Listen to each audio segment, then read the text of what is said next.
Months of study, practices, regional competitions, and frayed nerves all came to an end barely 2 hours ago, with Jomon and the rest of Team Durban Park winning the Guyanese National High School Geography competition. All 4 students received medals. If they were lucky enough to be accepted to the University of Guyana, which for Jomon, the team's youngest, was still over 3 years away, they would get scholarships to cover some of their tuition. Jomon knows he should feel thrilled.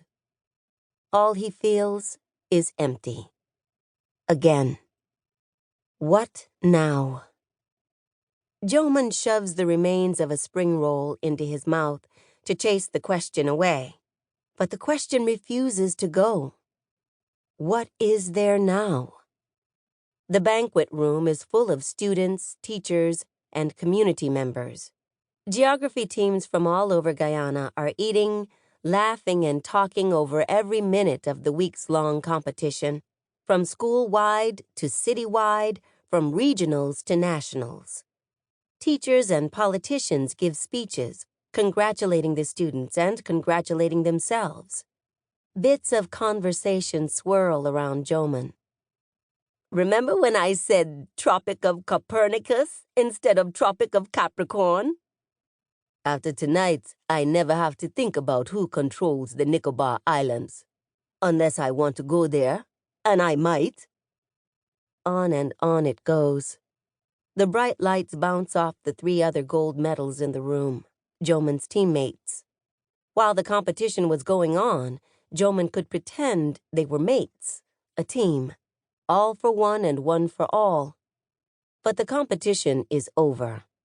Jomon sees it for the lie that it is. The 3 other Team Durban Park members are scattered around the room, probably happy to be rid of him, enjoying the company of their friends and family. Jomon has no family at the party. As far as he is concerned, he has no family at all. Other kids' parents pat him on the back and say, "Congratulations," on their way to talk to who they really want to talk to. "You're a young man with a terrific future ahead of you." Terrific future? Who were they kidding? He knew he'd never get to terrific. He could pretend otherwise, for a time. The competition kept him busy with hours of studying at the library and at home, filling his head with the prime meridian, medieval cartographers, inland seas, and Asian mountain ranges. Geography kept him going. Now it's done. The heaviness is back. The gray ghost that lives behind his eyes has room again to take over, blocking out colors, turning everything sour. Jomon watches the other people in the room. They talk easy, they laugh easy, they pose for pictures. I am a different species, he thinks. I don't belong here. I don't belong anywhere. The party is torture and he can't stand it one more second.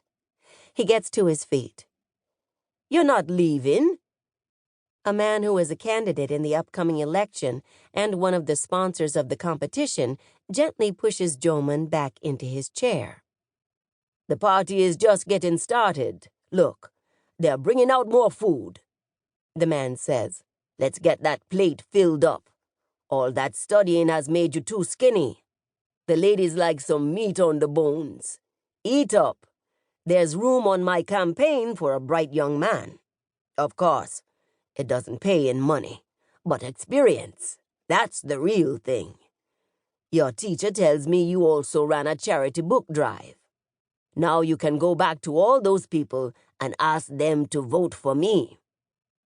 Jomon thinks about saying that the book drive is an assignment for social studies class, that all the students have to do a community project, that he did it with 4 other students and he didn't even take the lead. But he doesn't bother. It doesn't matter.